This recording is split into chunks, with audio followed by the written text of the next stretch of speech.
ایک مسئلہ پہلے سمجھانا چاہتا ہوں۔ ہماری جماعت کے ایک بڑے ذمہ دار نے رات مجھ سے، اور میں ہی نہیں تھا، امام صاحب بھی تھے، دوسرے امام صاحب بھی تھے، سب کے سامنے یہ بات انہوں نے کہی کہ کچھ بعض عورتوں کے یہ ٹیلی فون آتے ہیں اور آئے ہیں کہ ان کے شوہر ان سے پچھلے راستے میں فائدہ اٹھانے پر عورتوں کو، بیویوں کو مجبور کرتے ہیں۔ میرے پاس کسی بہن کا ڈائریکٹ ایسا فون نہیں آیا ہے، پورا سیریز میں نے حوالہ بتایا، امام صاحب بھی وہاں تھے، دوسرے امام صاحب بھی تھے، اور جماعت کے سب سے بڑے ذمہ دار نے مجھ سے یہ بتایا کہ بعض عورتوں کے یہ فون، کسی ایک اور صاحب نے نام لیا تھا، میں بھول گیا، ان کے وہ ذمہ دار قسم کے آدمی ہیں، ان کے پاس یہ فون عورتوں کے پہنچتے ہیں کہ بعض شوہر یہ حرکتیں کرتے ہیں اور پچھلے راستے میں صحبت کرنے پر عورتوں کو مجبور کرتے ہیں۔ اب عورتیں پریشان ہیں بیچاری کہ ہم کیا کریں۔ انہوں نے یہ کہا کہ مولانا مفتی صاحب سے پوچھو مسئلہ، ہم کیا کریں۔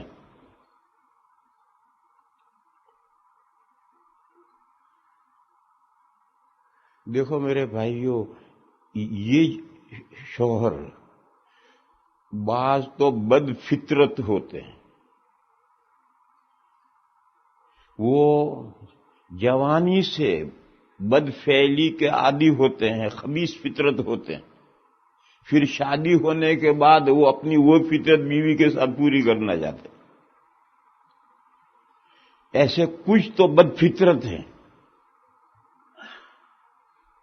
اور کچھ غیر مقلدین ہیں، سلفی ہیں، کیونکہ غیر مقلدین کے یہاں، سلفیوں کے یہاں پچھلی راستے میں بھی صحبت کرنا جائز ہے۔ تو جب شوہر سلفی غیر مقلد ہے، اسے جائز سمجھتا ہے، بیوی ہے بیچاری حنفی یا شافعی یا مالکی یا اہل سنہ والجماعہ میں سے ہے، تو وہ شوہر تو جائز سمجھتا ہے، اس لیے بیوی کو اس پر مجبور کرتا ہے۔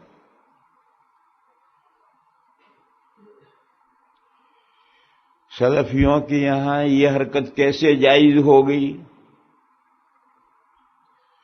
قرآن پاک میں جو آیت پاک ہے، نساؤکم حرث لکم فأتوا حرثکم انا شئتم،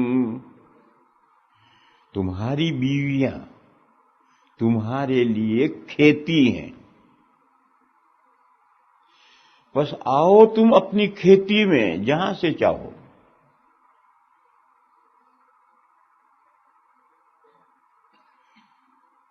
یہ ترجمہ ہے، تمہاری بیویاں تمہارے لیے کھیتی ہیں، بس آؤ تم اپنی کھیتی میں۔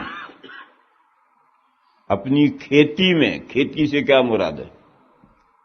جہاں سے تم چاہو۔ یہ غیر مقلدین کہتے ہیں کھیتی سے مراد عورت ہے، حالانکہ کھیتی سے مراد ہے شرمگاہ، آگے کی شرمگاہ کھیتی سے مراد ہے۔ یہ کہتے ہیں نہیں، پوری عورت مراد ہے۔ جب پوری عورت کھیتی ہوئی تو کہا جہاں سے چاہو تم اس کے پاس آؤ، آگے سے صحبت کرو، پیچھے سے صحبت کرو۔ یہ پاگل پن جیسی تفسیر ہے۔ وہ کہتے ہیں کھیتی سے مراد پوری عورت، بس آؤ تمہاری عورتیں تمہاری کھیتی۔ پہلا جملہ یہ ہے کہ تمہاری عورتیں تمہاری کھیتی ہیں، بس آؤ تمہاری کھیتی میں، اور کھیتی سے مراد پوری عورت، آؤ تمہاری کھیتی میں سے جہاں سے چاہو، چاہے آگے سے صحبت کرو چاہے پیچھے سے صحبت کرو، کا قرآن نے اجازت دی۔ حالانکہ بنیادی فکر غلط ہے۔ دیکھو قرآن بہت بڑی ادبی کتاب ہے، بہت بڑی ادبی کتاب ہے۔ شرم کے مسئلے جو قرآن بیان کرتا ہے تو اتنے دور کے کنائے کرتا ہے کہ اس میں ذرا شرم کی بات پہلو نہ رہے۔ قرآن بہت بلاغت و فصاحت کی کتاب ہے۔ تو آگے کی شرمگاہ کے لیے یا پیچھے کی شرمگاہ کے لیے عربی میں جو لفظ ہیں وہ لفظ کسی مہذب مجلس میں بولے نہیں جا سکتے. وہ قرآن جیسی فصیح کتاب میں وہ لفظ استعمال کیا جائے، بالکل نہیں. میں نے تو رات کو بتلایا تھا کہ مسئلے کی وہ شکل جو نامناسب ہے قرآن وہ بھی ذکر نہیں کرتا، وہ حدیثوں میں آتی. تو اب آگے کی شرمگاہ کے لیے جو عربی میں لفظ ہے وہ تو قرآن میں استعمال ہو نہیں سکتا، اس کی جگہ پر دوسرا کوئی بہت دور کا کنایا لفظ لانا پڑے گا. وہ قرآن لایا حرف کھیتی. اب اگر انسان کے پاس 4 پیسے کی عقل ہے، کامن سینس ہے، تو وہ سمجھ سکتا ہے کہ بیج ڈالنے سے اگتا آگے ہے پیچھے ہے. کھیتی آگے کی راہ ہے، پچھلی راہ کھیتی تھوڑی. عربی میں آگے کی راہ تو حرف کھیتی ہے اور پچھلی راہ تو فرف ہے، کوڑی ہے، کوڑا ڈالنے کی جگہ، وہ تو فرف ہے، کوڑی ہے. حرف کھیتی تو آگے کی راہ ہے. اب جب حرف کے معنی متعین ہو گئے آگے کی راہ، تو اب انا شئتم کے کیا معنی؟ جس طرح سے چاہو، جس طرح سے چاہو. جگہ متعین ہے، اسی جگہ میں صحبت کرنی ہے جس طرح سے تم چاہو، آگے سے، پیچھے سے، دائیں سے، بائیں سے، کھڑے کھڑے، بیٹھ کر، لیٹ کر. انا شئتم میں یہ آیا. جب حرف کا مصداق متعین ہو گیا تو اب انا شئتم کا یہی مطلب ہے. اور حدیث شریف میں 2 ٹوک یہ مسئلہ آیا ہے. نبی پاک صلی اللہ تعالی علیہ وسلم نے فرمایا، من اتا کاہنن او حائضا او امرأۃ فی دبورها فقد کفر بما انزل علی محمد صلی اللہ تعالی علیہ وسلم. حضور نے فرمایا جو شخص 3 کاموں میں سے کوئی بھی کام کرے، جوتشی کے پاس گیا، اس کو اپنا ہاتھ دکھا کر کے اپنا بھویش، اپنا فیوچر معلوم کیا، اور جو کچھ اس نے بتلایا اسے مان لیا. ایک. دوسرا، بیوی سے حالت حیض میں صحبت کی، اتا حائضن، حائضہ سے صحبت کی، یا بیوی سے پچھلے راستے میں صحبت کی، اب امرأۃ فی دبورها. تو ان تینوں تین گناہوں میں سے کوئی بھی گناہ کرنے والا اگر کوئی شخص ہے تو حضور نے فرمایا فقد کفر بما انزل علی محمد، اس نے اس دین کا انکار کر دیا جو دین حضرت محمد مصطفیٰ صلی اللہ تعالی علیہ وسلم پر نازل ہوا ہے. اس دین کا ماننے والا ہی نہیں رہا، اس دین کا ریجیکٹ کرنے والا ہو گیا. تو حدیث میں صاف لفظ کے ساتھ ہے اب امرأۃ فی دبورها. حدیث کا مقام اتنا نہیں جو قرآن کریم کا مقام ہے.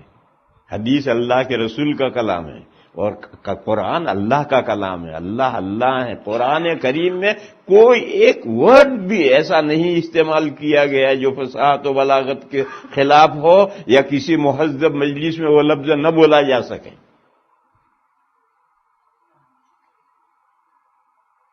بلکہ بعض ایسے احکام جو غیر مسلم قرآن کا مطالعہ کرے اور اس کے رونگٹے کھڑے ہو جائیں، ایسے احکام قرآن میں سے تلاوت منسوخ کر دی گئی. کیوں؟ قرآن کریم کتاب دعوت ہے، اسے مسلمان ہی نہیں پڑھیں گے، ہر انسان پڑھے گا. اور کوئی ایسا حکم ہے کہ غیر مسلم پڑھتے ہوئے اس کے رونگٹے کھڑے ہو جائیں، ایسا حکم قرآن میں اتارا گیا. ایک عرصے تک اس کی تلاوت ہوئی، پھر اس کی تلاوت کا ختم کر دی اور حکم آج بھی باقی.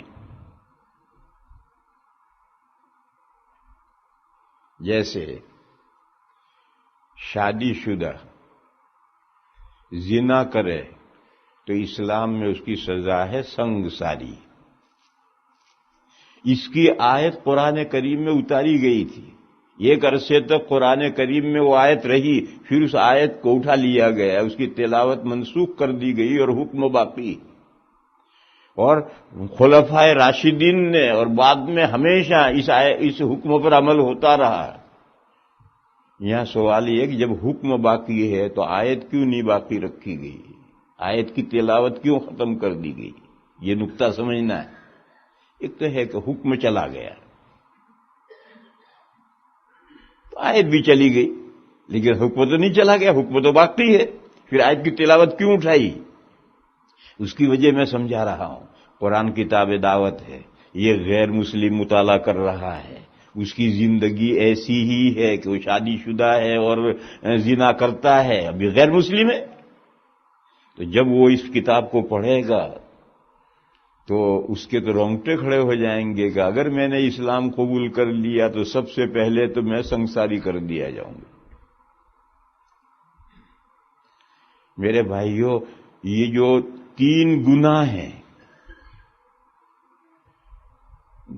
4 گناہ ہیں، شریعت نے 4 گناہوں کی سزائیں مقرر کی ہیں، صرف 4 گناہ ہیں جن کی سزائیں مقرر کی ہیں اور ان کو حد قرار دیا ہے، اور اس میں کوئی تبدیلی کا کسی کو اختیار نہیں دیا ہے۔ ان 4 کے علاوہ جو ہزاروں جرائم ہیں، گناہ ہیں، شریعت نے اس کی کوئی سزا مقرر نہیں کی ہے۔ قاضی جو سزا مناسب سمجھے دے، پارلیمنٹ اس کو کوئی رہنمائی دے سکتی۔ 4 سزائیں اللہ نے اتاری، ان میں سے 3 کا ذکر قرآن میں ہے، 1 کا حدیث میں ہے۔ ان 4 گناہوں کی سزاؤں میں تبدیلی کا کسی کو حق نہیں۔ وہ 4 کیا ہیں؟ زنا کی سزا، آدھی تو قرآن میں آیت ہے، کنوارے کی سزا تو ہے، شادی شدہ کی سزا قرآن میں تھی، اسے اٹھا لی اور حکم باقی ہے۔ زنا کی سزا، چوری کی سزا، اور کسی مرد یا عورت پر زنا کی تہمت لگانے کی سزا، یہ 3 سزائیں تو قرآن میں ہیں، اور 4تھی سزا شراب پینے کی سزا، یہ حدیثوں میں ہے۔ یہ صرف یہ 4 سزائیں ہیں جن میں کوئی دخل دینے کا کسی کو حق نہیں ہے۔ یہ سزائیں جرم ثابت ہو جائے گا تو یہ سزائیں جاری ہوں گی۔ ان 4 کے علاوہ جتنی سزائیں ہیں، کوئی اسلام نے نہ حدیثوں میں مقرر ہے نہ قرآن میں مقرر ہے۔ فقہا مجتہدین سوچیں گے، اور سب سے پہلے تو قاضی سوچے گا۔ ایک ہی گناہ کی سزا قاضی ایک کو ہلکی دے دے، ایک کو بھاری دے دے، ایسا ہو سکتا ہے، لیکن ان 4 گناہوں میں کوئی حد دخل دینے کا نہیں۔ میرے بھائیوں، میں سب نقطہ یہ سمجھاتا ہوں کہ آج مسلمانوں کے جتنے ملک ہیں، پاکستان ہو، بنگلہ دیش ہو، عراق ہو، ایران ہو، سیریا ہو، ترکی ہو، مصر ہو، وہاں کے جو حکام ہیں وہ اسلامی سزائیں جاری کیوں نہیں ہونے دیتے؟ وہ ان 4 گناہوں میں وہ حکام ہی مبتلا ہوتے ہیں۔ اس لیے وہ سوچتے ہیں کہ اسلامی قانون جاری ہوئے تو پہلے تو ہم چوراہے پر ہماری کمر پر کوڑے پڑیں گے۔ زنا وہ کرتے ہیں، جو ہائی کوالٹی جو سوسائٹی ہے، جو جن میں سے حکام ہوتے ہیں، زنا وہ کرتے ہیں۔ چوریاں تو اتنی بڑی بڑی کرتے ہیں کہ پورے ملک کی چوریاں مل کر اس کے پاس تنگ کو نہیں آ سکتی۔ سارے ملک کے چوروں کی چوریاں ایک پلڑے میں رکھو اور ان لیڈروں کی چوریاں ایک پلڑے میں رکھو، ان کی چوریاں بھاری ہو جائیں گی۔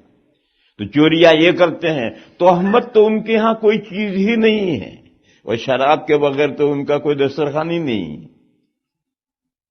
تو یہ 4 گناہ میں یہ حکام جو مسلمانوں کے ملکوں کے سربراہان ہیں، وہ ان 4 گناہوں میں مبتلا ہیں۔ اس لیے سب سے پہلے وہ مخالفت کرتے ہیں کہ اسلامی سزائیں جاری نہ ہوں۔